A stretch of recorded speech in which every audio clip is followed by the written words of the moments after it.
Bonjour à tout le monde. Bonjour à tout le monde.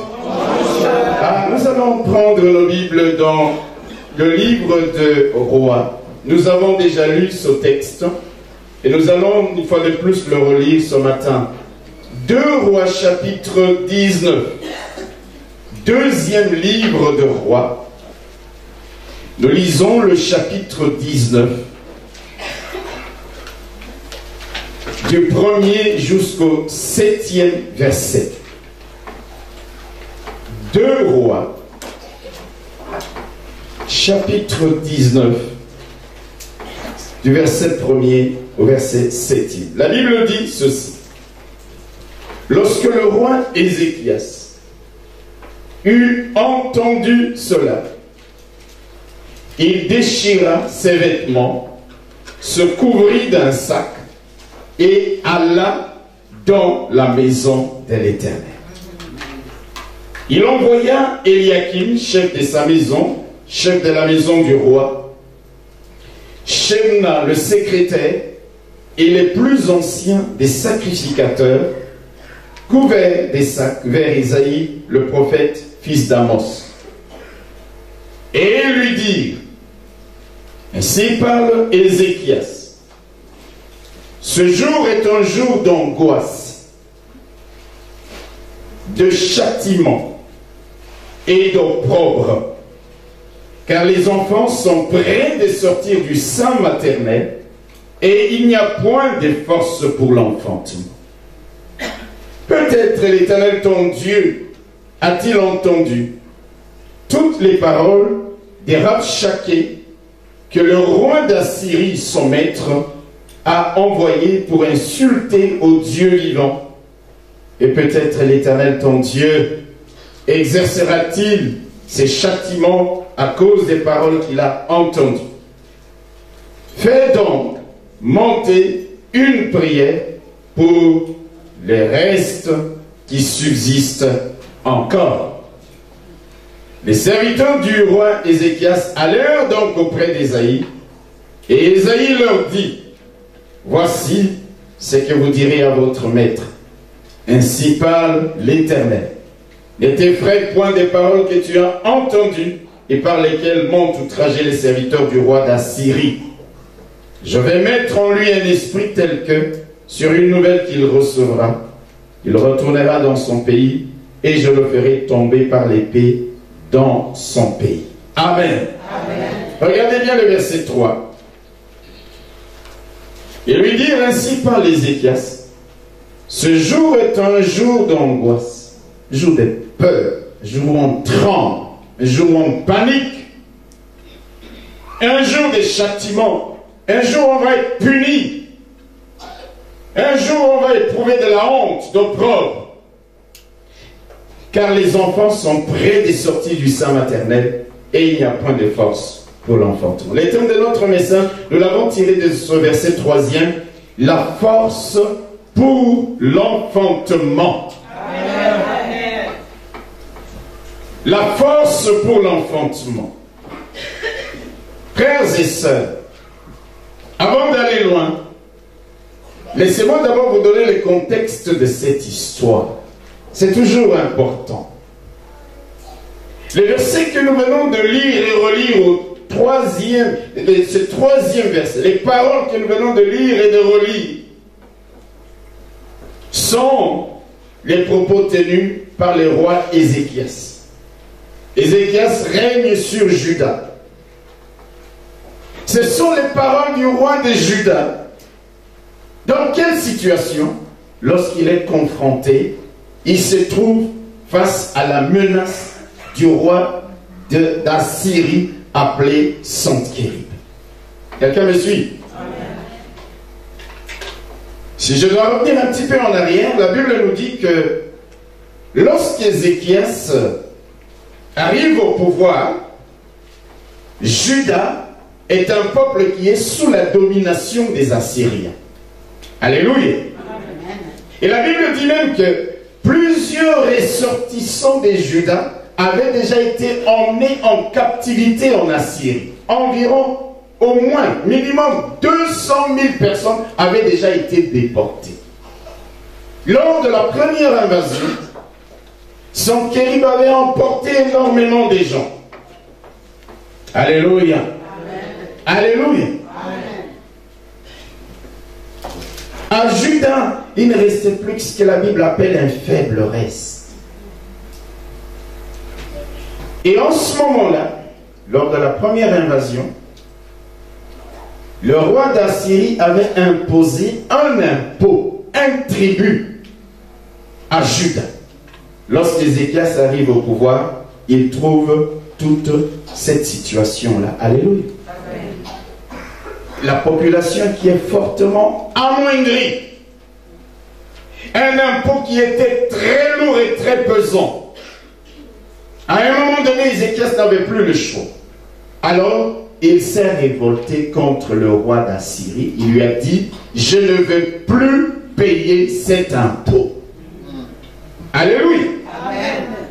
Il a refusé de continuer à payer un impôt qui lui coûtait trop cher. D'autant plus que, comme je viens de le dire, la population avait diminué. La force de production avait diminué. Ézéchias, il dit, fini, je ne peux plus payer et je ne vais plus payer. Alors, cette prise de position va pousser Sennachérib à se préparer pour attaquer Juda, les royaumes sur lesquels règne Ézéchias. Sennachérib ne peut pas accepter que des gens qui hier se soumettaient à lui, payaient l'impôt, tout d'un coup disent, nous n'allons plus payer. Il dit, on va les attaquer, on va les humilier, on va les soumettre à notre autorité. Alléluia. Amen. Alors, avant de venir les attaquer, qu'est-ce qu'il fait? Le roi d'Assyrie envoie des émissaires vers Ézéchias en Juda. Il dit, allez lui parler calmement et gentiment. Allez lui dire que ça ne vaut pas la peine qu'il combatte contre eux. Il y a des nations tout autour de nous que nous avons écrasées, humiliées, qui n'ont pas résisté, qui avaient des armées plus puissantes que le faible reste des Judas. Allez lui dire au roi Ézéchias, allez simplement lui dire qu'il capitule, qu'il baisse les bras, qu'il abandonne, qu'il revienne sur sa décision. Parce que s'il ne revient pas sur sa décision, je vais envoyer ma puissante armée écraser Juda et prendre encore ceux qui vont réchapper et les amener en captivité de l'autre côté en Assyrie. Il envoie des émissaires. Vous connaissez l'histoire lorsque vous lisez le livre de Rois au chapitre 18. Les émissaires viennent et ils parlent en langue hébraïque pour que toute la population soit effrayée, soit intimidée. Et ils parlent à haute voix. Ézéchias dépêche son chef de cabinet, il dépêche son secrétaire et un autre dignitaire du régime pour aller parler avec les émissaires de Sennachérib. Ils disent aux émissaires de Sennachérib, parlez en araméen s'il vous plaît, pour que le peuple n'entende pas. Il dit non, nous allons parler en hébreu, pour que la population entende ce que nous sommes en train de vous dire. Alors, vous vous imaginez, mes bien-aimés frères et sœurs, vous avez un tout petit royaume. Il n'y a plus qu'un faible reste. Et vous avez déjà une grande partie de votre population qui est déportée. Et vous avez en face de vous une puissante armée. Et vous venez de prendre une décision de dire, nous n'allons plus payer l'impôt à ces puissants rois. Alléluia. Amen. La situation est grave. La situation est grave. L'armée de Juda, mes bien-aimés frères et sœurs, ne pouvait nullement tenir face à l'armée d'Assyrie. Ce n'était pas possible. D'ailleurs, les Assyriens ont dit à Ézéchias, si tu as 200 000 hommes, nous allons te fournir des chevaux et des chars pour que chacun d'eux puisse en avoir un. Comme pour leur dire, ça ne vaut pas la peine de résister. Ça ne vaut pas la peine de vous battre contre nous. Alléluia. C'est-à-dire que pour Juda, s'attaquer à l'armée de Sennacherib, ce n'était ni moins ni plus qu'un suicide de masse.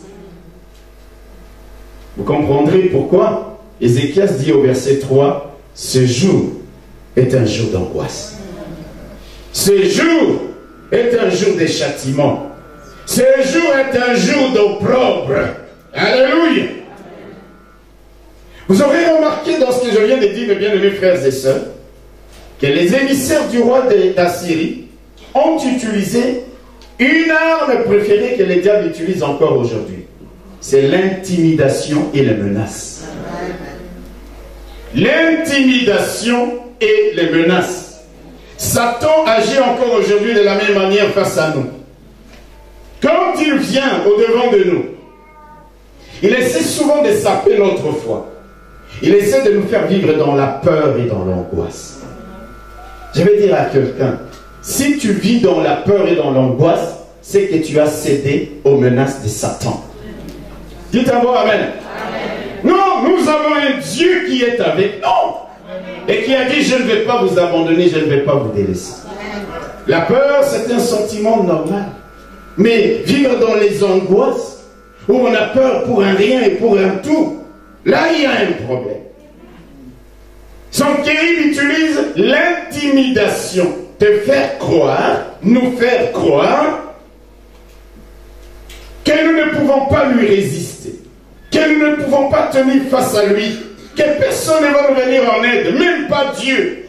Personne ne va nous secourir et qu'il est inutile de nous battre, qu'il est inutile de résister. Mieux vaut pour toi et moi de baisser les bras, de capituler et de nous soumettre à lui et de continuer à vivre sous sa domination. C'est ce que le diable fait encore aujourd'hui.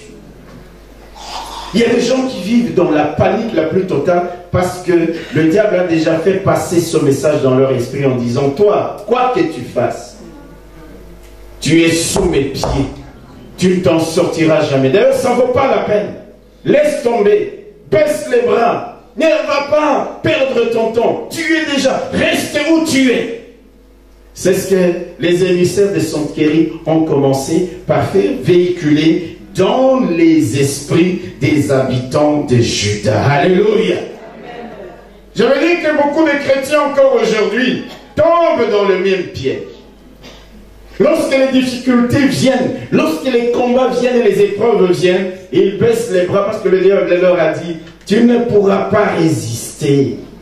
Tu ne tiendras pas. Laisse tomber. Vous savez mes frères et sœurs, dans la vie, écoutez-moi bien, dans la vie, quel que soit l'ennemi qui se présente devant toi, plutôt que de baisser les bras, plutôt que de tourner le dos, de fuir et d'attraper une flèche dans le dos, mieux vaut se battre. Se battre. Il faut apprendre à se battre. Et cela est tout autant vrai que vous soyez chef d'entreprise, que vous soyez étudiant, que vous soyez à un boulot quelconque.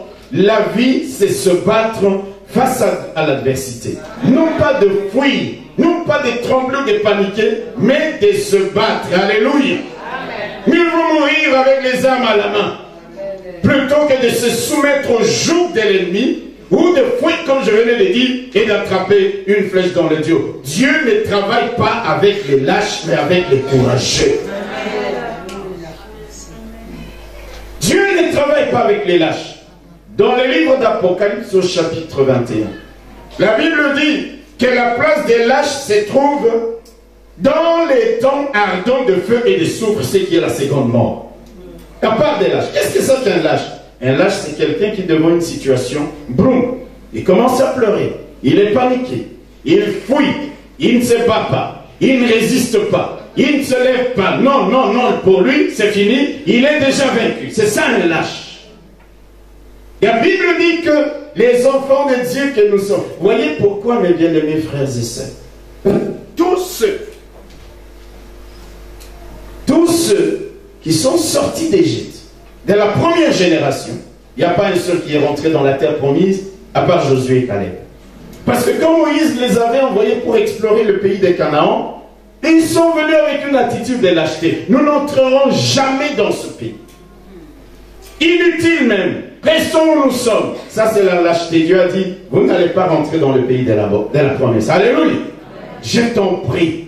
Il y aura des problèmes. Il y aura des combats. Dieu n'a jamais dit que son peuple, que ses enfants n'auront pas de difficultés, n'auront pas d'épreuves, n'auront pas de combats. Mais il nous appelle à nous battre. Dites Amen. À combattre, à résister, à tenir ferme. Alléluia. Au moment où Josué devait faire rentrer les enfants d'Israël dans la terre promise, dans le chapitre 1er du livre de Josué, Dieu parle dans un seul chapitre, au moins à 3 reprises à Josué pour lui dire, fortifie-toi, prends courage. Fortifie-toi seulement et aie bon courage en agissant fidèlement selon la loi que Moïse, mon serviteur, t'a prescrit. Dieu, il vient voir Josué. Il lui dit, Moïse t'a déjà donné la loi. Je n'ai pas une autre loi à te donner. Alléluia. Ah, j'aime Dieu. Si c'était un homme, il allait dire, Moïse c'est un homme. Il a dit ça sans, mais moi je suis meilleur que lui, je vais ajouter. Il dit non, je n'ai aucune autre loi à te dire. Je parle à quelqu'un. Vous savez combien de fois nous voulons toujours paraître comme ceux qui connaissent plus. Dieu, il vient. Il parle à Josué, il lui dit, je n'ai pas d'autre parole à te dire. Je n'ai pas une autre loi à te donner. À part ce que mon serviteur t'a prescrit comme loi. Fortifie-toi, prends courage. Fortifie-toi seulement et aie bon courage. Et au verset 9, il dit encore à Josué, ne t'ai-je pas donné cet ordre? Fortifie-toi et prends courage. Ne t'effraie point et ne t'épouvante point, car l'Éternel ton Dieu est avec toi dans tout ce que tu entreprendras. Mes frères et sœurs, combien de fois nous sommes là à avoir des insomnies, à trembler devant les événements, à baisser les bras, à capituler. Ézéchias voit cette puissante armée des terribles. Il sait qu'ils sont aux portes de Juda. Les émissaires repartent parce qu'Ézéchias il dit non, j'ai pris la décision de ne pas payer ces tribus, je ne vais plus payer ces tribus. Alléluia. Mes frères et sœurs, je les répète, face aux difficultés, aux combats, aux épreuves de la vie, Dieu nous appelle au courage et non à la lâcheté. La lâcheté qui consiste à fuir, à tourner le dos, à nous soumettre ou à nous capituler, face à l'ennemi. Sois un homme combatif, une femme combative.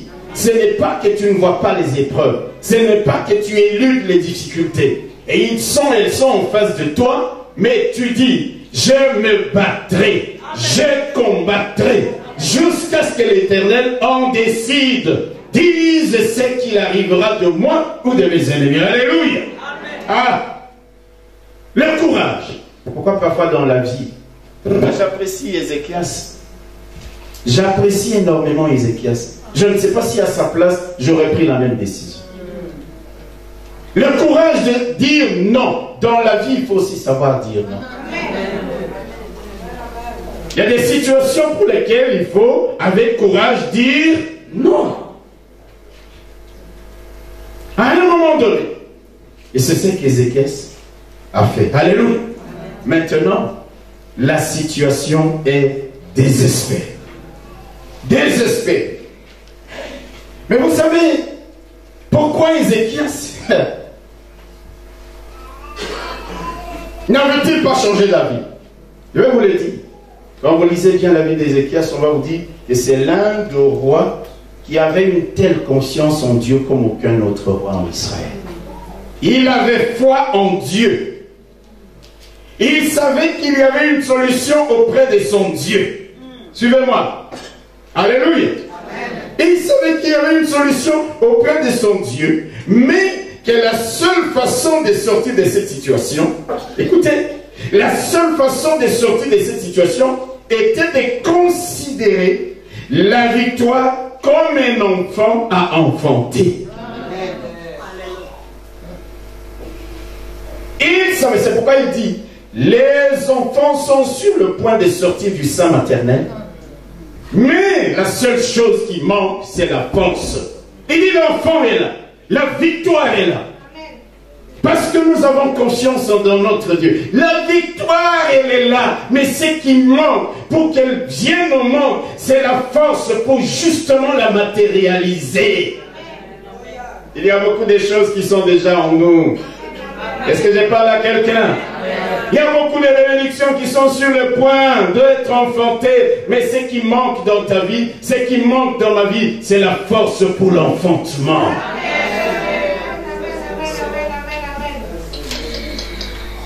Et Ézéchias sait qu'il y a une solution. Et la solution passe par l'enfantement de la victoire.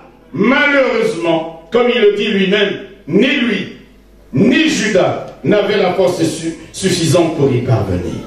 Mes frères et sœurs, je vais te les répéter, écoute-moi bien. Il y a des bénédictions que nous n'aurons jamais, nous ne pourrons jamais obtenir autrement que par l'enfantement. Et vous savez l'enfantement. Qu'est-ce que l'enfantement demande? L'enfantement demande la persévérance et la force. Je ne sais pas si vous avez déjà été dans une maternité où on fait accoucher une maman. Alléluia. Il y a les douleurs, la femme éprouve les douleurs de l'enfantement. Mais elle sait qu'elle ne peut pas arrêter. Elle doit aller jusqu'au bout pour donner naissance à cette vie qui est sur le point de venir au monde. Parce qu'elle sait que si elle arrête, si elle faiblit, l'enfant peut étouffer. L'enfant peut être mort-né. Les douleurs sont terribles. Alléluia. Vous savez, nous qui avons grandi au village, nos mamans n'avaient pas les péridurales. Alléluia. Dans certains coins d'Afrique, vous allez dans les maternités, vous n'allez pas trouver du péridural. Vous entendez quand il y a 3-4 femmes qui accouchent, vous entendez 3-4 personnes qui crient. Mais malgré les douleurs de l'enfantement, ces femmes n'arrêtent pas. Elles poussent la force, la persévérance, jusqu'à ce que cette petite vie, alléluia, vienne au monde. Il y a des bénédictions qui vont demander dans ta vie et dans ma vie la force, l'endurance et la persévérance. Il y aura la douleur, il y aura les épreuves, parfois les insultes, parfois les calomnies. Mais tu sais qu'il y a un bébé sur le point de venir au monde, que tu n'as aucune raison de lâcher, d'abandonner. Tu n'as aucune raison de faiblir. Tu n'as aucune raison de capituler. Au-delà de tout ce qui t'environne, toi tu n'as besoin que de force, tu n'as besoin que de persévérance, parce que tu sais que la solution est là, mais qu'elle doit passer par l'enfantement. Ton mariage ne sera peut-être pas l'enfantement. Dites Amen. Amen. Mais quand toi, chez toi, la force, tu négliges. Non, mes frères et sœurs, il faut que nous comprenions certaines choses. Ézéchias dit c'est un jour d'angoisse, d'opprobre, de châtiment de la part de nos ennemis. Mais l'enfant est sur le point. Mais nous avons besoin de force. Ton mariage peut nécessiter un passage par l'enfantement. Vous savez, mes bien-aimés frères et sœurs, chacun de nous a une destinée. Ce n'est pas parce que Monsieur X a été béni parfois facilement que nécessairement tu le seras aussi. Nous n'avons pas les mêmes backgrounds. Il y a des gens qui sont nés dans des familles de sorciers qui les attaquent plus que ceux qui sont peut-être nés dans des familles où il y a moins de sorciers. Dites Amen. Et vous croyez qu'on va avoir la même ampleur des combats? Parfois pas. Mais il n'y a pas seulement le fait d'être né dans une famille de sorciers. Il y a les démons, il y a le diable qui viennent pour nous combattre. Alors il y a certaines choses dans ta vie, ta libération, ta carrière, ton boulot, ta réussite dans les études, ton business, ta réussite dans le ministère, le salut de tes enfants passera peut-être par les processus d'enfantement. La question que je te pose ce matin est celle-ci. Est-ce que tu as vraiment l'endurance, la persévérance et la force nécessaires pour accoucher de ces choses? Et c'est là qu'il faut comprendre pourquoi parfois nous venons à l'église. Pourquoi Dieu doit exercer nos mains au combat? Alléluia. Regardez lorsqu'Élie se met à prier, après 3 ans et demi de sécheresse en Israël, la Bible dit dans 1 Roi au chapitre 18, verset 42, qu'il se pencha contre terre, il mit son visage entre ses genoux. Ça, c'est la position des femmes hébreues sur le point d'enfanter. Il se pencha, mit sa tête entre ses genoux. C'est-à-dire, ces jours-là, Élie disait, je vais entre guillemets, tout ce que je vais dire, quand j'utilise le mot enfanter, c'est entre guillemets. Aujourd'hui, je dois enfanter la pluie. Alors, il est dans la position d'une femme sur le point d'accoucher. Une femme hébreu. Alléluia. Alors, il est en train de quoi? De prier. Et même quand il demande à son serviteur, est-ce que tu vois quelque chose du côté de la mer? Eh bien, le serviteur lui dit, je ne vois rien. Mais cela ne décourage pas Élie, parce qu'il sait que la pluie ne pouvait passer que par l'enfantement. Et que ce n'est pas un seul, ou 2, ou 3, ou 4, ou 5, je ne vois rien, qui vont me décourager. J'ai pris, je suis là, je dois engager la force, je dois être dans une démarche persévérante jusqu'à ce que j'accouche de la pluie aujourd'hui.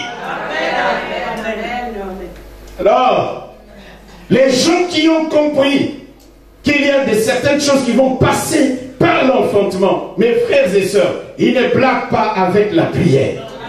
Ils ne sont pas légers au niveau de la prière. Parce qu'il y a des choses qui risquent d'être étouffées dans votre vie, qui vous étaient déjà destinées, qui étaient déjà sur le point de se matérialiser, mais simplement, tu as manqué l'endurance, tu as manqué la persévérance, tu as manqué la force de les accoucher. Dites Amen. Vous savez, quand je vois Jésus dans les jardins de Gethsémane, avant de connaître la passion, la Bible nous dit qu'il était en train de prier et la sueur était devenue comme des grumeaux de sang. Vous vous imaginez, la sueur coagulée comme des grumeaux de sang. Oh, mes frères et sœurs, est-ce que nous imaginons l'intensité de la prière en ce moment-là? Parce qu'il devait accoucher de la victoire. L'épreuve allait être terrible. L'épreuve, tous ces disciples allaient l'abandonner. Mais il avait passé la prière, une prière instante, persévérante, puissante, au point que la sueur devient comme des grumeaux de sang. Mes frères et sœurs, vous savez, nous n'avons pas encore compris à qui nous avons affaire. Le diable rôde autour de nous. Il n'est pas venu pour nous faire du bien. Le diable cherchera à bloquer ce qui t'appartient. Alléluia. Alléluia. C'est pourquoi parfois la Bible dit, le royaume des cieux appartient aux violents. C'est pas aux faibles, c'est pas aux lâches, c'est pas aux péreux, c'est pas aux timides, mais aux gens qui sont violents, pas dans les sens négatifs. Je ne te dis pas d'être violent pour aller agresser les gens, c'est parce que la Bible dit. Violent dans le sens de percer une barrière pour prendre possession de ce qui vous revient. Alléluia. Ézéchias, c'est que ni lui, ni son peuple, ils n'ont la force. Ils doivent enfanter la victoire, mais ils n'ont pas la force pour y arriver. Alléluia. Alors qu'est-ce qu'Ézéchias va faire? Face à cette situation désespérée, qu'est-ce que Ézéchias va faire? Alléluia. Écoutez ce que la Bible dit à partir du verset 2e. Il envoya Eliakim, chef de la maison du roi, Shebna le secrétaire, et le plus ancien des sacrificateurs, couvert des sacs vers Esaïe, le prophète fils d'Amos. Il va envoyer 3 de ses dignitaires vers qui? Non pas pour aller faire l'inventaire de l'armée, parce qu'il savait que son armée n'allait pas tenir devant l'armée de son cœur. Ils vont l'envoyer voir l'homme de Dieu. Dites Amen. Je vais te dire une chose, tu peux le vouloir ou pas, il y a des choses, des situations pour lesquelles il faut que tu ailles voir l'homme de Dieu. Nous sommes souvent très orgueilleux. Hello. Ah non mais... j'y arriverai seul. J'y arriverai seul. Mes frères et sœurs, regardez, ce sont des dignitaires du royaume de Juda. Et la Bible nous dit que, au verset 2 que nous venons de lire, ah Seigneur, couverts des sacs.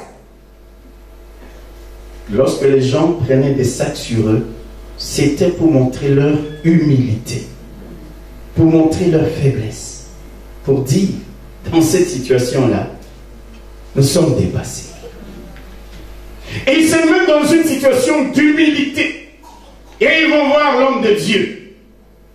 Et ils lui disent, voici ce qu'Ézéchias nous envoie te dire, c'est un jour terrible. Mais, verset 4e, peut-être l'Éternel ton Dieu a-t-il entendu toutes les paroles des Rabshakeh? Peut-être l'Éternel notre Dieu a-t-il entendu ce qui nous a été dit par les émissaires de Sanchérib?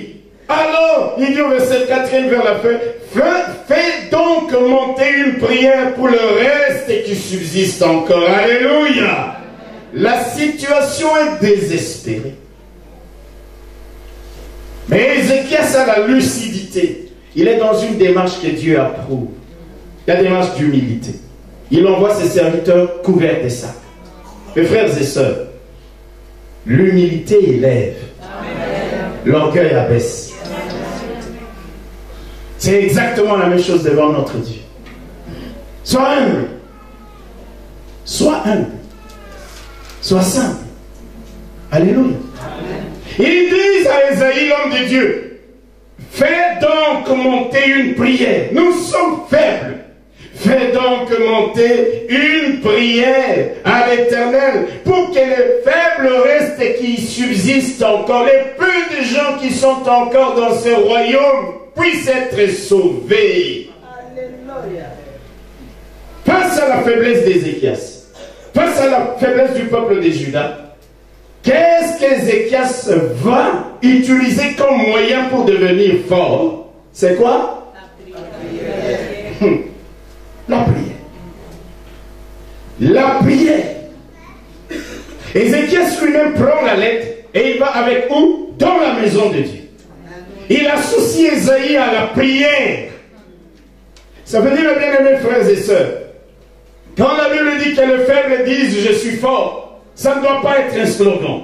Quand tu es faible, mais que tu recours à la prière, tu deviens fort.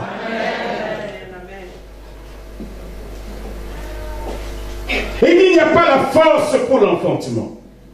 Mais maintenant, ils vont se mettre à prier. Alléluia. Il dit, fais donc monter une prière.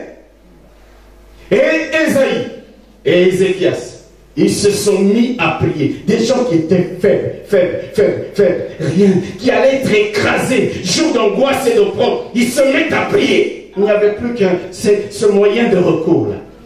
Nous connaissons la suite. Qu'est-ce qui s'est passé?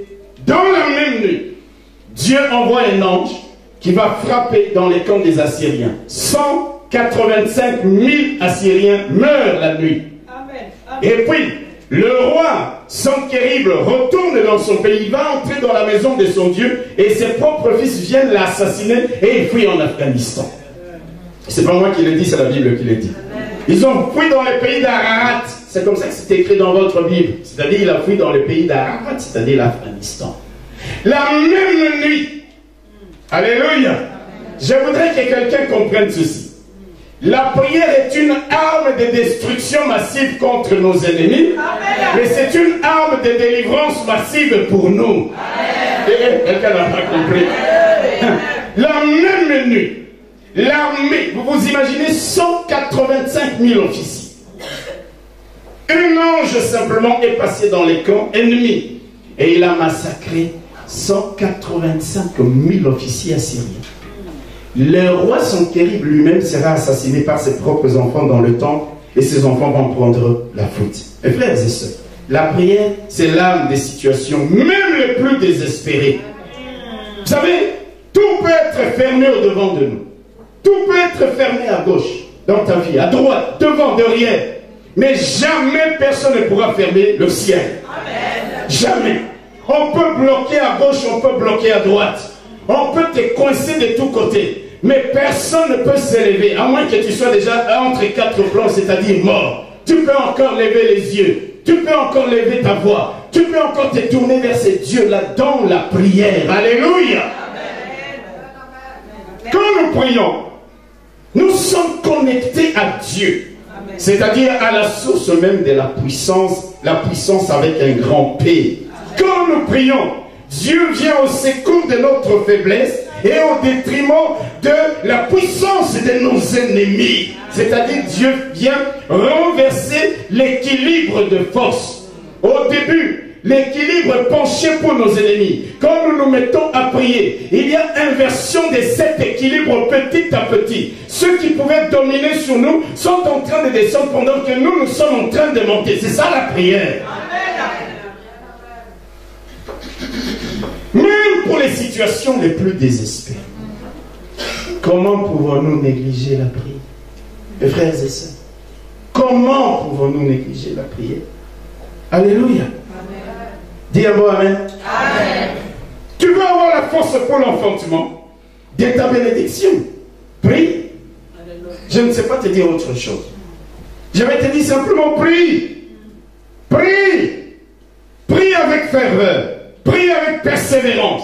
La Bible dit que la prière fervente du juste a une grande efficacité. La prière de quelqu'un qui est là avec ferveur, avec persévérance.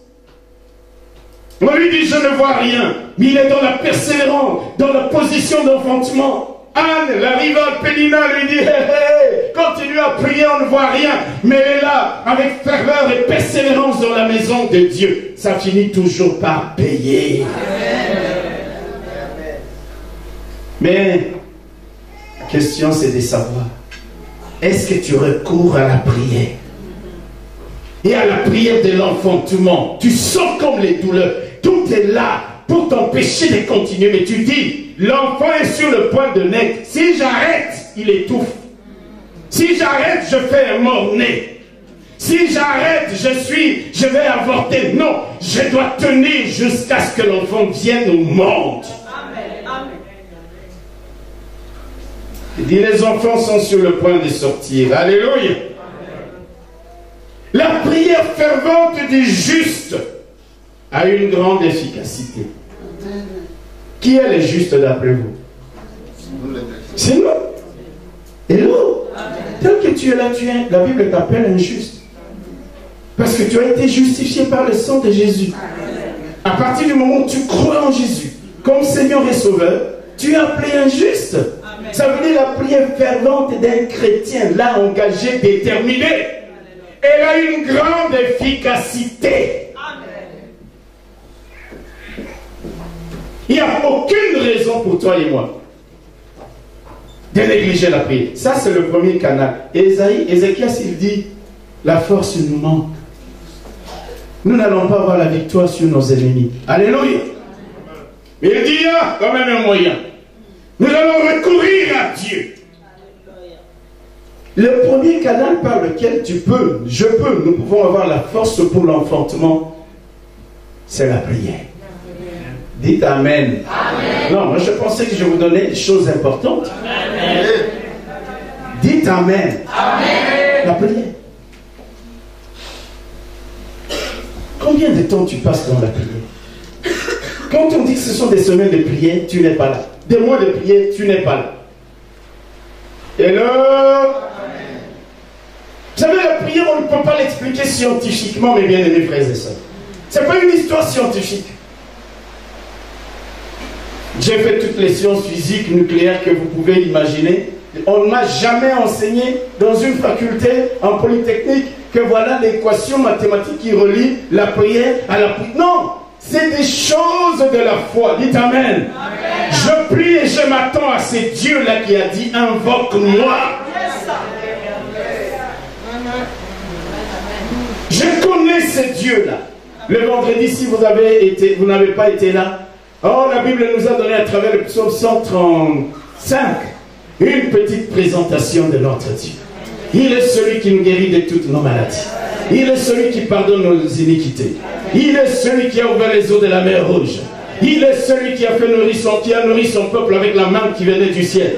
Il est celui qui a écrasé des rois puissants. Il est celui qui a assis sur le trône, au-dessus de toute autorité, de toute dignité, de tout nom qui se peut nommer, non seulement dans les temps passés, mais aujourd'hui, mais également dans les temps à venir. Il a été souverainement élevé. C'est ce Dieu-là que toi et moi nous invoquons. Alléluia.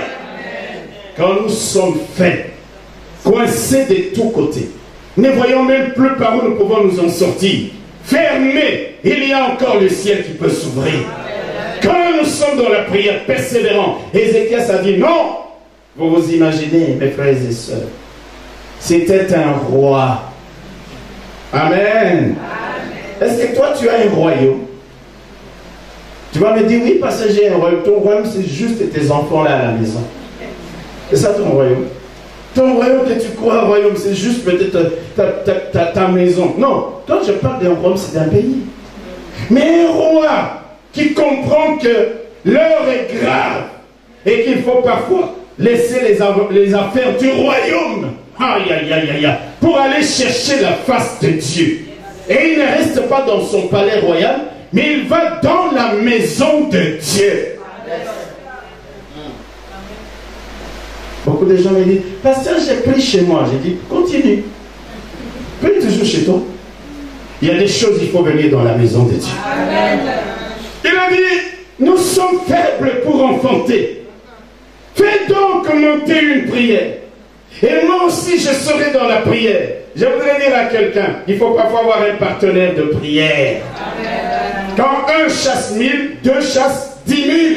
Il y a des situations pour lesquelles il faut aller voir quelqu'un pour lui dire, non, mon frère, voilà le problème que je traverse actuellement. Aide-moi, soutiens-moi dans la prière. À deux, oh, vous êtes plus fort encore. Et la Bible dit, si deux s'accordent sur la terre pour demander quelque chose, Dieu leur accorde la chose qu'ils demandent. Arrête d'être tellement orgueilleux, de penser que tu vas te suffire à toi-même en priant à la maison. Non, il y a de ces situations, tu dois aller vers quelqu'un, tu dois associer quelqu'un. Non pas en lui disant prie pour moi, mais en disant prions ensemble pour la situation. Ah, c'est le premier canal, et c'est comme ça que Judas est devenu fort. Pourquoi? Un ange est passé cette nuit. Le deuxième canal, la deuxième source, écoutez-moi, pour être fort, alors que nous sommes faibles, c'est le Saint-Esprit. Alléluia. Écoutez ce que la Bible dit dans Romains au chapitre 8.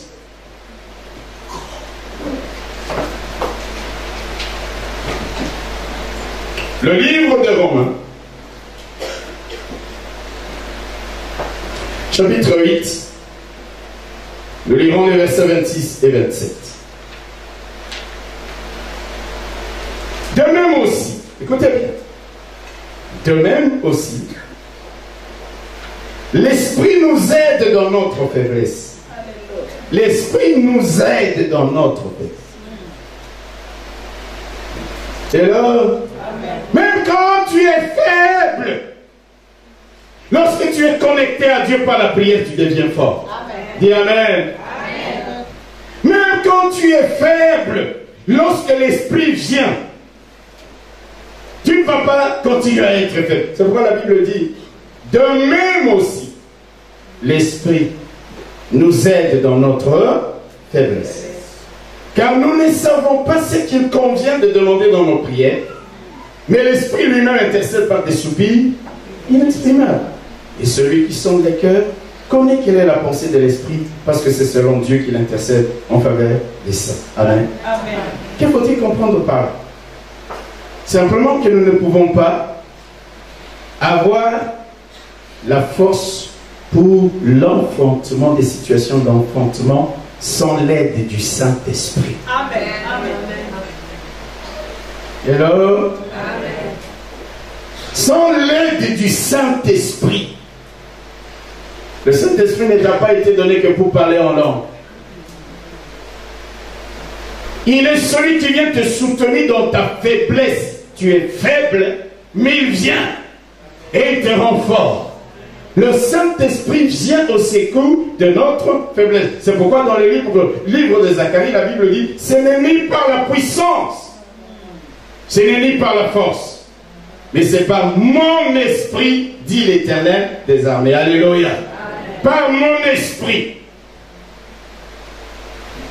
Frères et sœurs, dans notre vie chrétienne comme dans la vie de prière d'ailleurs, nous avons besoin du Saint-Esprit. Nous avons besoin de son onction. Nous avons besoin de sa puissance.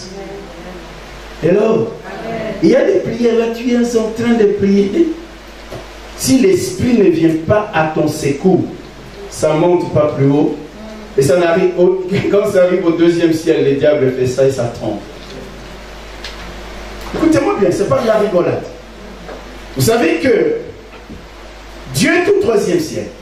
Au deuxième ciel, alléluia.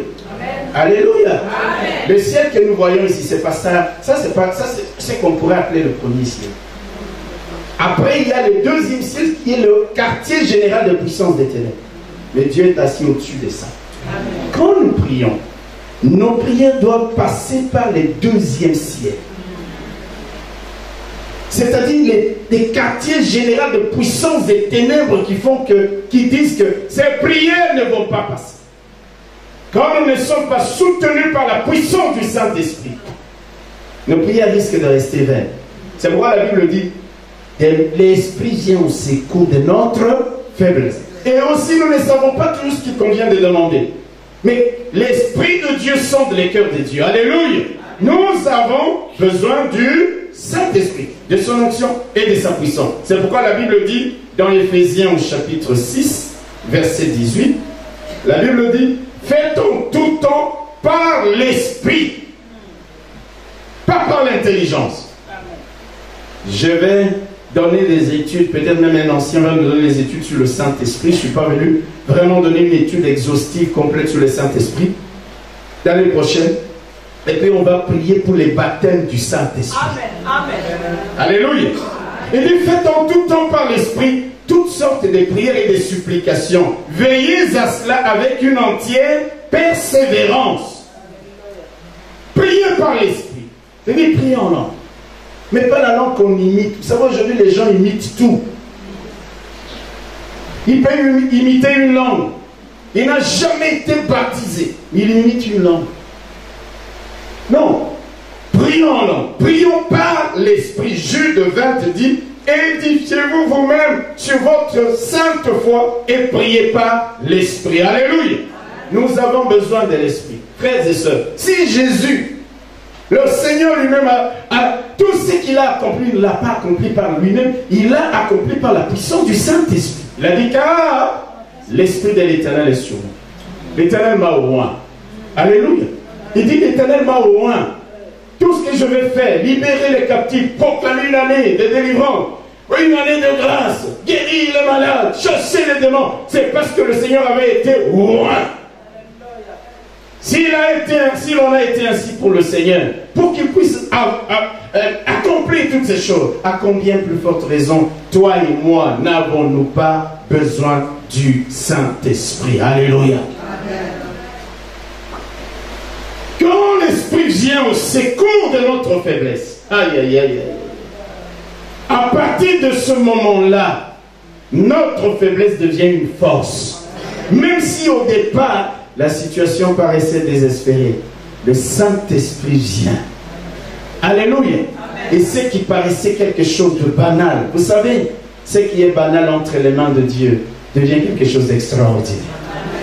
Il y avait un bâton dans les mains de Moïse, simple bâton pour conduire les brebis. Mais quand il a commencé à marcher avec Dieu, ce bâton pouvait couper les eaux de la mer Rouge. Il y avait une fronde entre les mains de David. Mais avec Dieu, la fronde a été une arme qui a terrassé un géant. Les mots de la prière peuvent être simples, mais quand l'Esprit vient au secours de notre faiblesse, je vous dis, ça devient une arme de destruction massive dans les camps de l'ennemi. Alléluia. Mais écoutez-moi, vous savez, quand nous avons reçu le Saint-Esprit, et quand nous avons reçu Jésus dans nos vies, quand le Seigneur est sauveur, la Bible dit que nous avons reçu les arts de l'Esprit. Écoutez-moi bien. toi, tel que tu es là, je vais te le dire. Le Saint-Esprit est en toi. Amen. La Bible dit que nous sommes le temple du Saint-Esprit. Quand nous avons reçu Christ, la Bible dit que nous avons reçu les arts. Les arts, ça veut dire la garantie. Quand vous allez louer une maison, d'accord? Des gens qui ont trouvé un appartement ces derniers temps. Quand vous allez louer ça, qu'est-ce que vous faites? Le propriétaire va vous demander une... C'est une partie du loyer que vous allez payer sur 5, 10 ans, etc. etc. N'est-ce pas? Une petite partie. On appelle ça les arts. La preuve qu'il y a une alliance, un contrat entre toi et moi. Quand nous avons reçu Christ, la Bible dit nous avons été scellés. Il y a un sceau sur toi. Hey, alléluia. C'est pourquoi il y a des gens, quand ils passent dans la rue, certains démoniaques les regardent et ils tremblent. Parce qu'ils ont des yeux pour voir certaines choses spirituelles. Et ils voient sur toi le sceau de Dieu. Touche pas à mon fils. Attaque pas mon fils. Tu oses, c'est ton problème. Tu l'attaques et tu m'attaques. Il y a un sceau. Alléluia. Ah, j'aime ces dieux-là. La Bible dit que nous avons été scellés. C'est pourquoi il faut faire attention à certaines personnes. Ne me touche pas parce que je ne te toucherai pas. Ne me combats pas. Pourquoi je vais te combattre? Pour quelle raison? Nous ne sommes pas venus pour nous combattre les uns les autres. Nous avons un ennemi commun qui est le diable. Alléluia. Aujourd'hui, les pasteurs se combattent, les églises se combattent. On a perdu l'essence de l'unité pour affronter les seuls ennemis. Nous n'avons pas à lutter contre la chair et le sang. Alléluia. Mais en tant qu'enfant de Dieu, la Bible dit que nous avons été scellés. Il y a un sceau. Et nous avons reçu les arts de l'Esprit. Ça veut dire qu'il y a le Saint-Esprit est venu en nous. Alléluia. Dieu nous a donné une mesure de son onction. Mais ce qu'il nous faut maintenant, c'est arriver à être baptisé de feu et de puissance, à être rempli du Saint-Esprit et à être renouvelé constamment dans l'onction et la plénitude du Saint-Esprit. Mais n'empêche, le Saint-Esprit est là.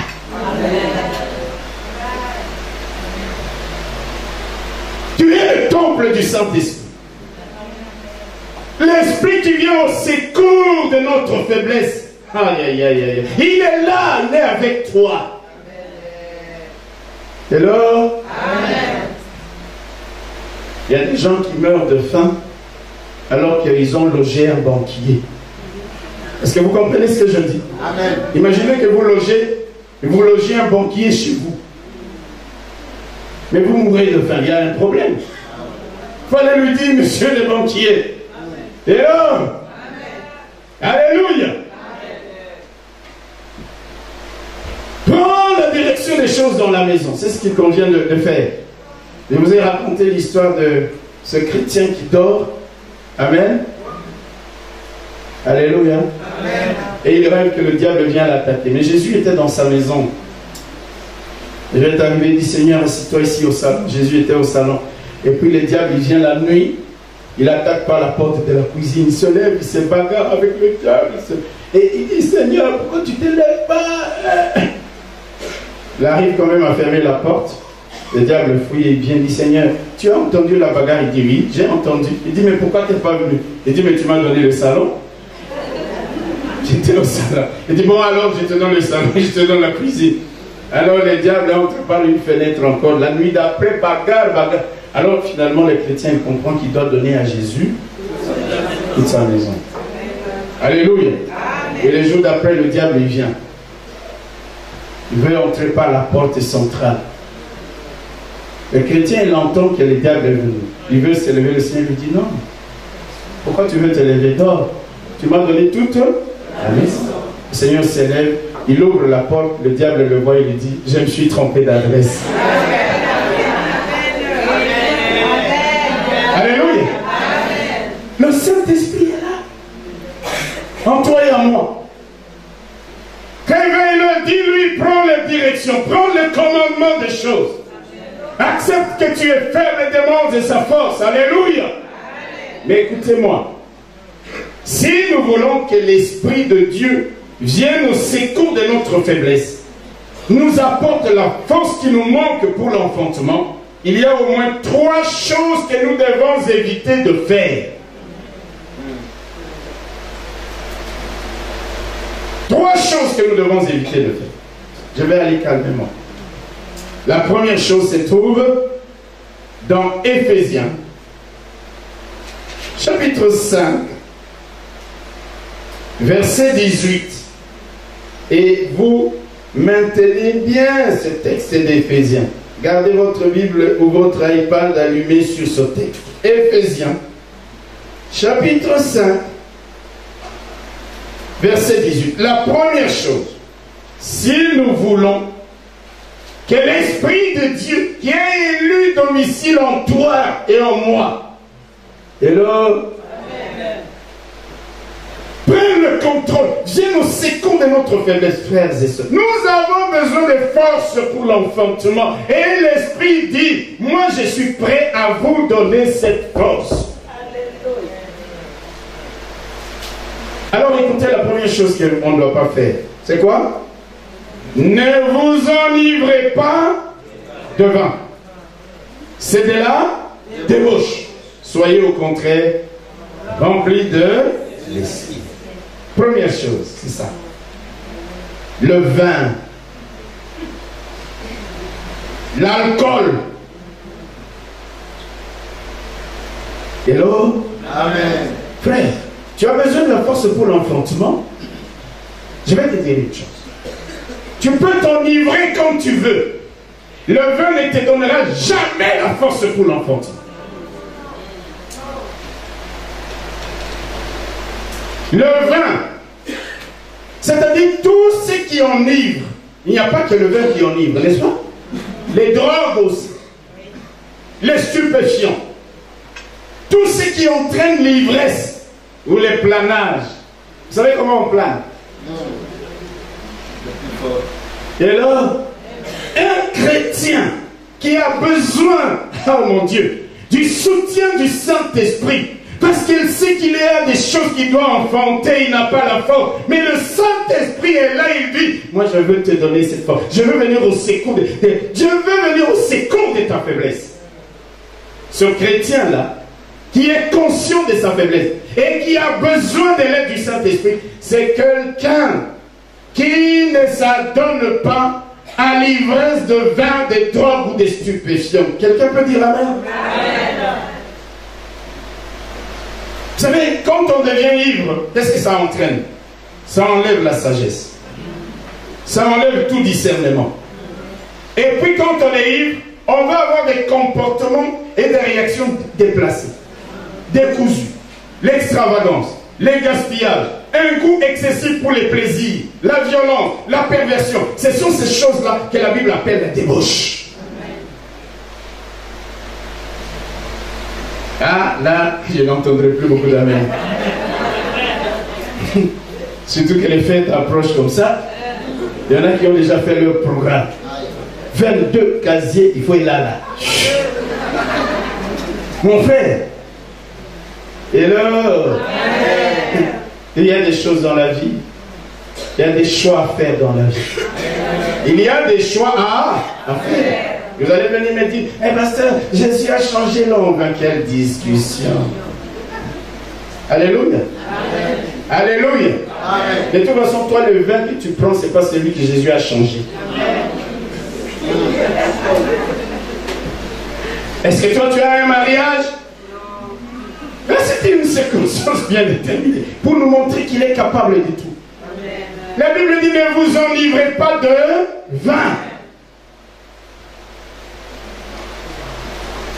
Soyez au contraire remplis du Saint-Esprit, parce que c'est l'Esprit qui va venir au secours de notre faiblesse et qui va nous permettre d'avoir la force de l'enfantement. Alléluia. Amen. Quand tu t'enivres, tu vas vivre une vie de désordre,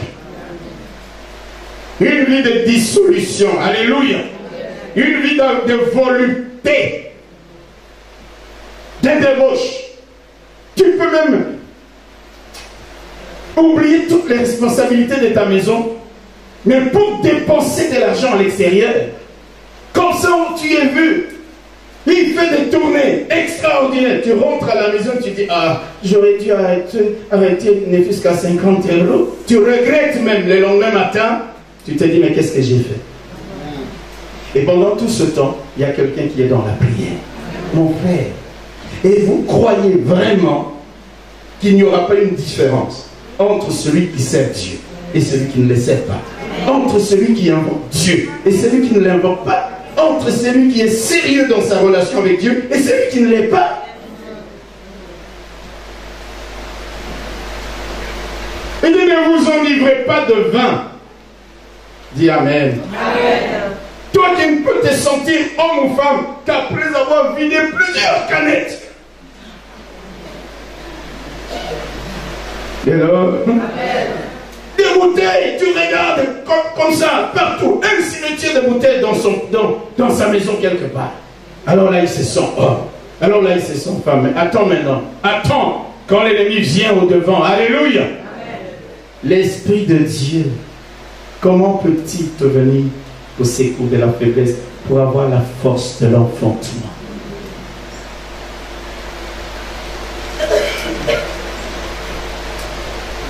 Hello? Est-ce que quelqu'un a des oreilles pour l'entendre? Parce que j'ai cru entendre que tout le monde dit, pasteur, s'il te plaît, laisse-nous ne fût-ce que les fêtes. Ça n'a rien à voir. L'apôtre Paul a dit, je suis désolé, vous choisissez les jours, les mois, les années, les temps. Est-ce que j'ai travaillé en vain pour vous? Au milieu de vous, mes bien-aimés frères et sœurs, ce n'est pas une question des fêtes. Tu veux boire? De toute façon, le Seigneur à la fin, Apocalypse, il dit que celui qui se souille encore. Que celui qui boit continue à boire. Parce que j'aurais déjà suffisamment parlé. Mais il y a des enjeux dans la vie. Regarde ta vie. N'y a-t-il pas des choses, des enfants qui doivent venir à l'existence? N'y a-t-il pas de bénédictions que tu dois accoucher? Si c'est le cas, tu peux faire les choix en disant, j'ai besoin, plutôt que de me saouler la gueule, plutôt que de planer, plutôt que d'être dans l'ivresse, je fais le choix de chercher la face de Dieu pour être rempli du Saint-Esprit, pour être renouvelé dans la plénitude du Saint-Esprit. Alléluia! Et qu'ainsi, lorsque son terrible, avec sa puissante armée, se tiendra devant moi, j'accoucherai de la victoire, parce qu'il a oublié que j'ai un allié qui s'appelle le Saint-Esprit de Dieu, qui est venu au secours de ma faiblesse. C'est un choix. Et là, la première chose est là. Vous savez, parfois, nous les Africains, nous faisons pire que les gens que nous avons trouvés dans ces pays. Ils sont habitués à voir la bière. Vous savez même que la bière belge maintenant dans le patrimoine mondial de l'UNESCO, frère. La bière belge. Il y a une semaine ou deux, hein? 2 semaines. Et là, c'est-à-dire là, on dit c'est le top. Ces gens, ils sont habitués à ça depuis des années. Nous, quelqu'un, il n'arrivait pas à acheter une score en Afrique. Ici, il peut en acheter 15. Alors, il se déchaîne. Il n'y a plus de digues, plus de freins.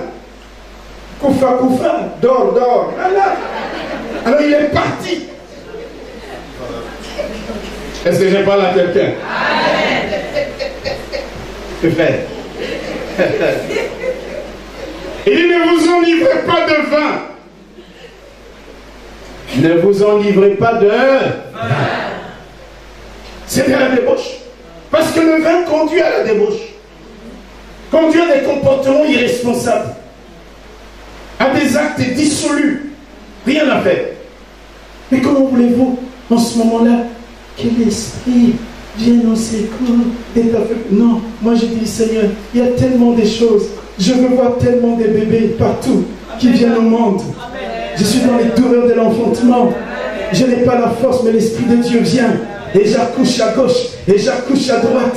Et ma tente est remplie, et ma tente déborde. Et puis après toi, tu viens me dire, le pasteur! Mes frères, attends! J'ai un allié que tu as aussi, mais auquel tu ne fais pas appel, parce parce que tu les mets dans des conditions, il ne peut pas venir te soutenir. Il t'a dit, je serai à l'aise dans ta vie et dans ta maison si tu n'es pas dans l'ivresse. Vous avez déjà vu quelqu'un de ivre? Il se croit être le chef de tout. Hello! Ça, c'est la première chose, mes frères et sœurs. Vous allez me dire, pasteur, comme je disais tantôt là, tu aurais dû prêcher ça après les fêtes. J'ai prêché avant. C'est le message que le Seigneur m'a donné pour aujourd'hui. Va boire si tu veux, bois. C'est pas mon problème. Je t'apporte l'évangile. Amen.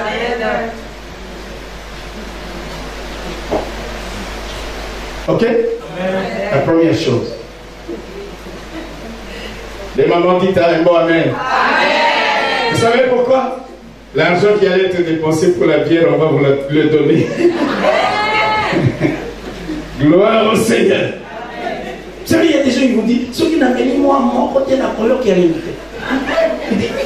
Donc, oh Seigneur de gloire, sa joie dépend d'un verre de bière, d'un Johnny Walker.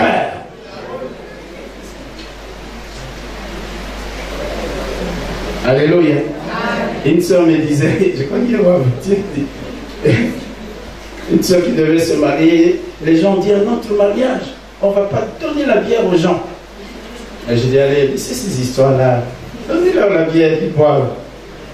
Et là, vous voyez, si vous ne leur donnez pas la bière, ils vont se convertir comme ça.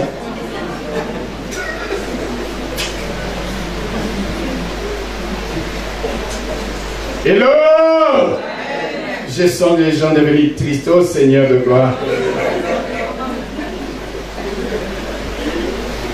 Ne vous enivrez pas de vin. La deuxième chose qu'il ne faut pas faire. Hello? La deuxième chose que nous devons éviter si nous voulons être aidés, assistés par le Saint-Esprit dans notre faiblesse, c'est d'attrister le Saint-Esprit. Éphésiens, toujours le même texte. Je vous ai dit de garder l'onglet sur Éphésiens. Éphésiens chapitre 4. Toujours ce chapitre-là. Éphésiens. Chapitre 4. Verset combien? 30. Écoutez ce que la Bible dit. Alléluia. Pourquoi j'ai dit ces choses? Mais parce que nous avons besoin du Saint-Esprit. Il dit ceci. N'attristez pas le Saint-Esprit de Dieu, par lequel vous avez été scellés, vous avez reçu le sceau pour le jour de la rédemption. Ne l'attristez pas. Celui qui doit nous venir en aide doit être dans la joie. Dites Amen. Et le Saint-Esprit, la Bible dit, ne l'attristez pas. Et le Saint-Esprit est une personne. On peut l'attrister. Alléluia. Quand nous l'attristons, ça ne nous est pas avantageux. Amen. Alors comment est-ce que nous l'attristons? Qu'est-ce que nous faisons pour l'attrister? Regardez la suite. Elle est logique. C'est au verset 31. La Bible dit donc au verset 30, n'attristez pas le Saint-Esprit de Dieu par lequel vous avez été scellés pour le jour de la rédemption. Voilà la liste des choses qui peuvent attrister le Saint-Esprit. Si nous les entretenons dans nos vies, que toute amertume, toute animosité, toute colère, toute clameur, toute calomnie et toute espèce de méchanceté disparaissent du milieu de vous. Dites Amen. Amen. Écoutez les choses qui attristent le Saint-Esprit. L'amertume. Tu es amer, il y a quelque chose là dans ton cœur contre quelqu'un. L'animosité. Tu as des ennemis partout. Hello? Amen. Frères et sœurs, on est là. On est dans cette vie-là. L'Esprit de Dieu, nous sommes les temples du Saint-Esprit. Quand dans ton cœur il y a de l'amertume, l'animosité, la colère, aïe, aïe, aïe, aïe, aïe, aïe, toute colère. Alléluia. Amen. Vous allez me dire, parce que dès que j'entre en colère, le Saint-Esprit parle. Non, c'est pas comme ça. Mais vous savez qu'il y a des gens qui sont colériques. Et il faut d'abord qu'ils cassent ou détruisent quelque chose pour qu'ils se sentent bien. Non, quelqu'un n'a pas entendu ça. Amen. Hier, un pasteur m'a envoyé une image d'une femme, elle était en train de... Pas une image, une petite vidéo d'une femme en train de se disputer avec son mari. Et bien, à un moment donné, elle donne le bébé à... C'est une fillette de 5-6 ans. Hein. Et le mari, oh ton bébé, il se dispute. Alors le mari veut taper sa femme. La femme vient. Ils étaient comme ça. Le mari lance un coup, la femme fait ça, tout le claque. Le mari, il tombe, il se relève, la femme, et puis il lui donne un claque, la femme fait ça. Le mari tombe, et puis elle vient, elle se met sur le mari, commence à taper. J'ai dit, waouh!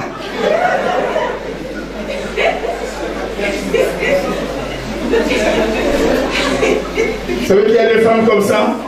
J'espère qu'il n'y en a pas à l'arche de l'Éternel. Alléluia! Si vous voulez, je vous enverrai la vidéo. Mais c'est pas possible. Tu vois, l'homme il est même géant, mais la femme là, qui comble. Mais quand elle esquive, fait ça, vous l'avez partagé. J'ai dit, waouh! Non, mes frères et sœurs, ce n'est pas des attitudes des enfants de Dieu. Tu es avec ton mari à la maison et tu fais des gestes de boxe avec le mari. Ou bien des gestes de boxe avec la femme. Mes frères et sœurs, n'attristons pas le Saint-Esprit. Il dit, toute amertume, animosité, la clameur, c'est-à-dire les cris et les insultes. Toute clameur, ça veut dire les cris et les insultes. Vous savez qu'il y a des gens, ils te disent, laisse-moi tranquille. Parce que si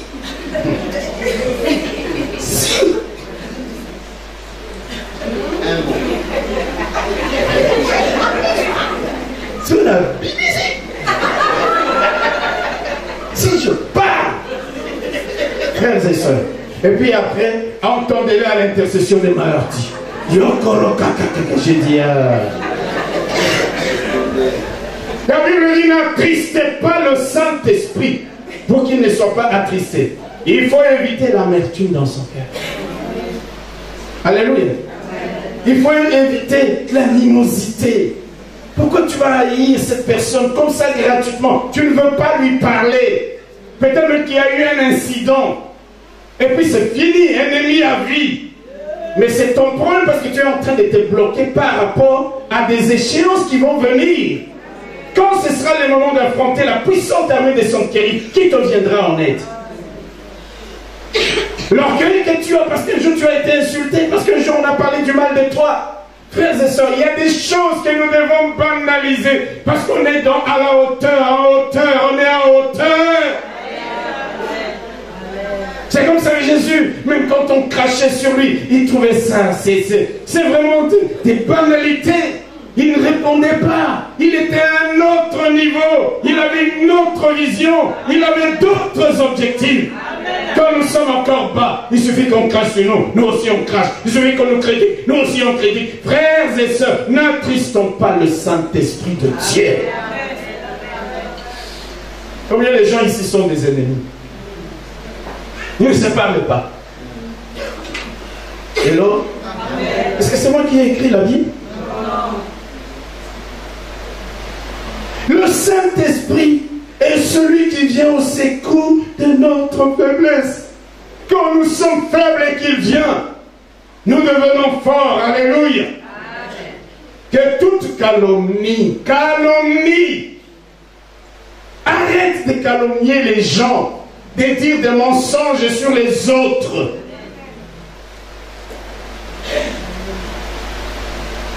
Je sais qu'il y a triste, c'est le Saint-Esprit.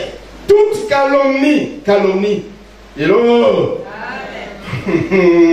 toute espèce de méchanceté. La Bible est toute forme de méchanceté.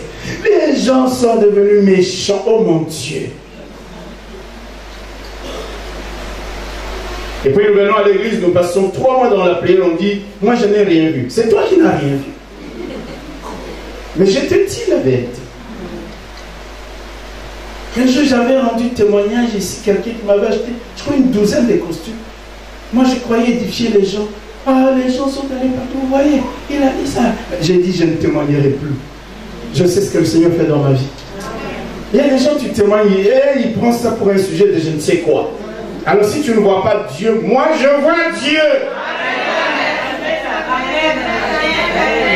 Toute espèce de méchanceté.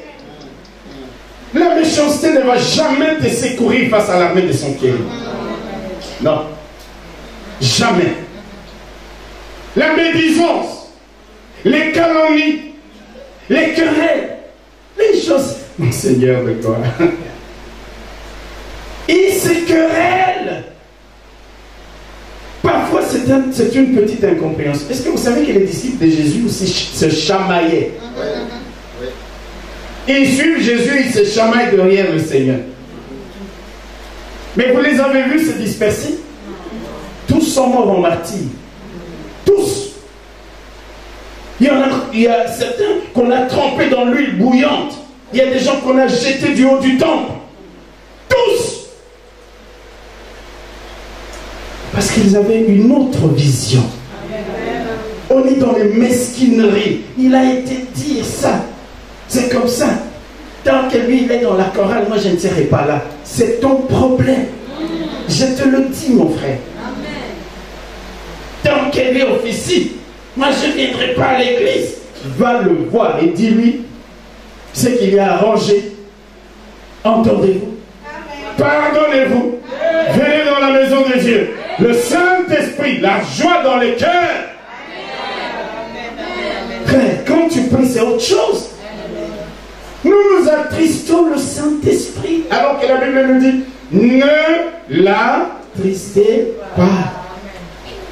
La méchanceté, la malveillance, les querelles. Il y a des gens qui sont des champions dans ces choses-là. Vrai ou faux? Ils sont là.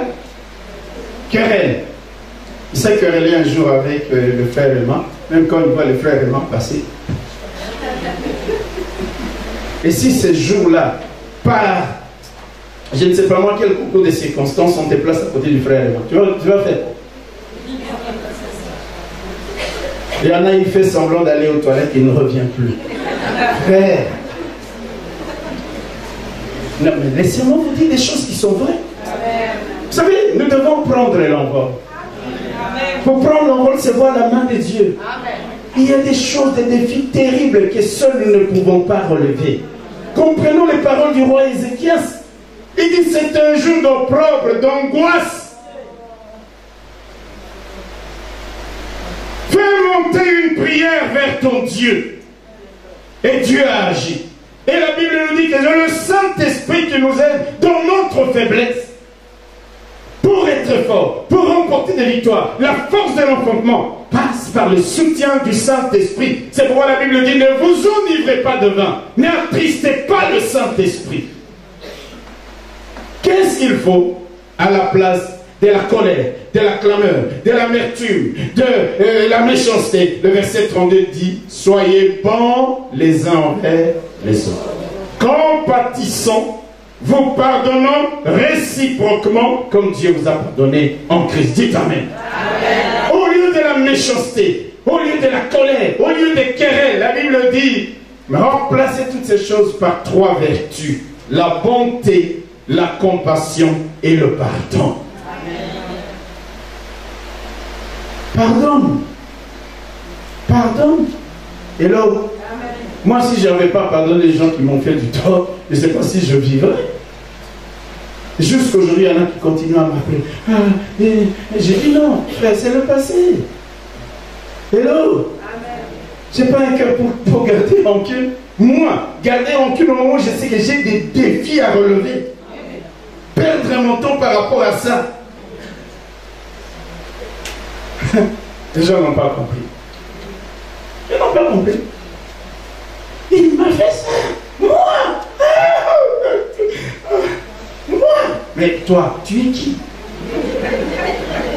Et quand il dit le moi là, il pleure.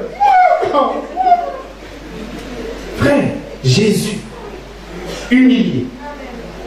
On a craché sur lui. Quelqu'un peut dire un mot, amen?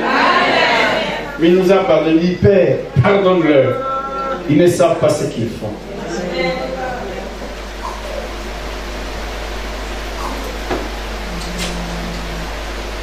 Troisième chose. Non, je vais d'abord vous montrer quelque chose de fondamental. Vous savez, quand nous attristons le Saint-Esprit, en vivant dans les querelles, dans la méchanceté, dans l'amertume, dans l'animosité, écoutez, peut-être ce verset va t'aider à avoir la bonté, la compassion et le pardon. Ésaïe 63, verset 10. Ésaïe, il faut que quelqu'un sorte de lui en disant non. Est-ce que tu n'as pas besoin d'enfanter des bénédictions? Ah. Ésaïe, chapitre 63. Et nous lisons le verset 10. Écoutez ce que la Bible dit. Hein. Mais ils ont été rebelles. Ils ont attristé son Saint-Esprit. Et il est devenu, il a combattu. Est-ce que toi tu peux combattre contre le Saint-Esprit et gagner? Tu peux combattre contre Dieu et gagner? Il dit, ils ont attristé l'Esprit de Dieu. Et Dieu est devenu leur ennemi. Et l'Esprit est devenu leur ennemi. Il a combattu contre eux. Frère. Ne fût-ce qu'à cause de ça. Chasse l'amertume. Dis Amen. Amen. La colère. Les querelles. La méchanceté. L'animosité. Etc. etc. Donc je dis qu'il faut trois choses. 1. Ne vous enivrez pas de vin. 2. N'attristez pas le Saint-Esprit. 3. Ne vous opposez jamais au Saint-Esprit. Actes, chapitre 7, verset 51. Et je vais bientôt terminer. Actes des apôtres, chapitre 7. Et nous lisons le verset 51. Homme au cou raide, incirconcis de cœur et d'oreille, vous vous opposez toujours au Saint-Esprit. C'est que vos pères ont été, vous l'êtes aussi. Amen. Qu'est-ce que ça veut dire concrètement s'opposer au Saint-Esprit? Ça veut dire ces hommes au cou raide, c'était des hommes et des femmes fermés à l'évangile, fermés à la vérité, fermés à la voix et aux convictions du Saint-Esprit. Des hommes et des femmes qui s'opposaient au message de Dieu et au messager de Dieu. C'est pourquoi il dit, c'est que vos pères étaient, c'est ce que vous êtes. Quand tu viens à l'église, tu entends la parole de vérité, tu t'opposes à ça, tu t'es même critiqué, tu sors, on a dit ça dans notre... Est-ce que c'est pas biblique? Homme au courroide, tu t'opposes au Saint-Esprit. Il y a des gens ici qui s'opposent à la parole de Dieu, à la vérité de Dieu, à ses serviteurs, au Saint-Esprit, parce que ce qu'on dit ne les arrange pas. Vous êtes dans l'erreur et en ce moment-là, le Saint-Esprit ne peut pas vous venir en aide. Oh, venir au secours de votre faiblesse lorsque vous devez affronter l'armée de son pied. Alléluia. Je vais vous dire une chose, vous savez, vous venez ici à l'église pour apprendre aussi. Amen. Et vous avez un pasteur qui peut vous apprendre des choses. Yes. Alléluia. Amen. Quand tu es dans l'orgueil là, ah non, on a dit ça, frère. Attends, écoute, ma soeur, je te mets sur le droit chemin. Je t'explique ce que les choses de la Bible veulent signifier. Je ne suis pas parti d'une interprétation hasardeuse. Hello. Alors, on s'oppose toujours. On s'oppose à l'évangile. On s'oppose au Saint-Esprit, aux convictions de l'Esprit. L'Esprit dépose un fardeau dans ton cœur, mais tu t'opposes. L'Esprit te donne une révélation, une direction, mais tu t'opposes. Comment voulez-vous? Comment veux-tu? Comment doit-il venir en aide? Il puisse venir en aide à ta faiblesse. Frères et sœurs, le dimanche passé, j'ai dit de la part de Dieu que j'entends un bruit. Alléluia. J'entends un bruit qui annonce la pluie de ta bénédiction. Je voudrais te dire encore ce matin, les enfants sont sur le point de sortir du sein maternel. Les bénédictions sont sur le point d'arriver. Nous avons juste besoin de force pour enfanter ce qui est déjà annoncé. Nous avons besoin juste de force pour enfanter ce qui est sur le point d'arriver. Et le meilleur allié pour venir au secours de notre faiblesse, c'est le Saint-Esprit. Dis Amen. Laissez-moi donc dire à quelqu'un ce matin, vas-tu continuer à t'opposer au Saint-Esprit? Vas-tu continuer à t'enivrer de vin et à vivre dans la débauche? Vas-tu continuer à attrister le Saint-Esprit de Dieu? J'entends un bruit qui annonce la pluie. J'entends un bruit, et ce bruit qui s'annonce n'arrivera pas comme ça. La pluie n'arrivera pas comme ça. Oh, les enfants sont sur le point de sortir. Il faut élever une prière vers l'Éternel. Alors je te pose la question, mon frère, ma soeur, vas-tu continuer à prendre la prière à la légère? Vas-tu continuer à dormir pendant que d'autres jeunes et prient? Vas-tu continuer à dire la prière c'est quelque chose de dérisoire? Non, je suis venu te dire que nous l'invoquerons et nous le verrons. Alléluia. Eh bien, Sankeri va venir avec des chars, avec une armée puissante. Et c'est ça le cas de le dire. Cela s'appuie sur des chars, cela s'appuie sur des chevaux. Mais nous invoquons le nom de l'Éternel notre Dieu, qui enverra un ange dans les camps de nos ennemis, qui exterminera tous les anges et qui montera jusqu'à la tête de l'État que celui qui aura ordonné l'attaque de Judas, à savoir Sankeri lui-même, il sera assassiné dans la maison de son Dieu par ses propres fils. J'entends un bruit qui annonce la pluie. Et je dis à quelqu'un, les enfants sont sur le point de sortir. Alléluia.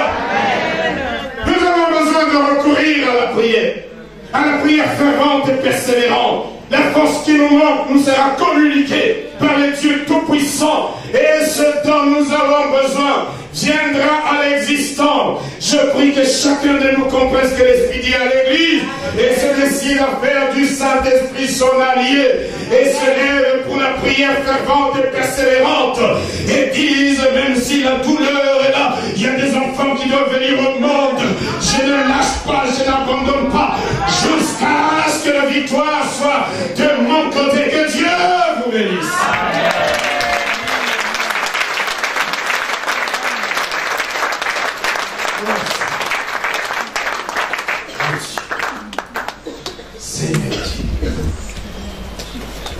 Seigneur dit.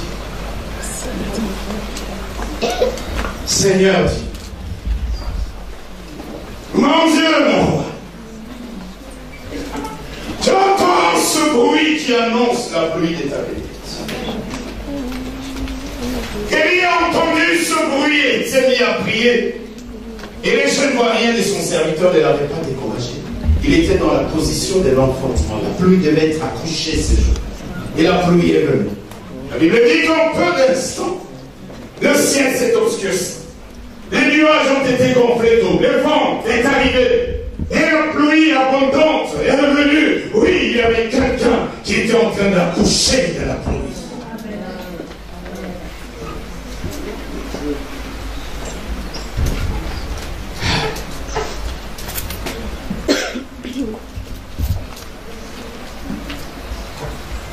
Y a-t-il quelqu'un, c'est un politique, il sait qu'il est dans la position d'un lâche.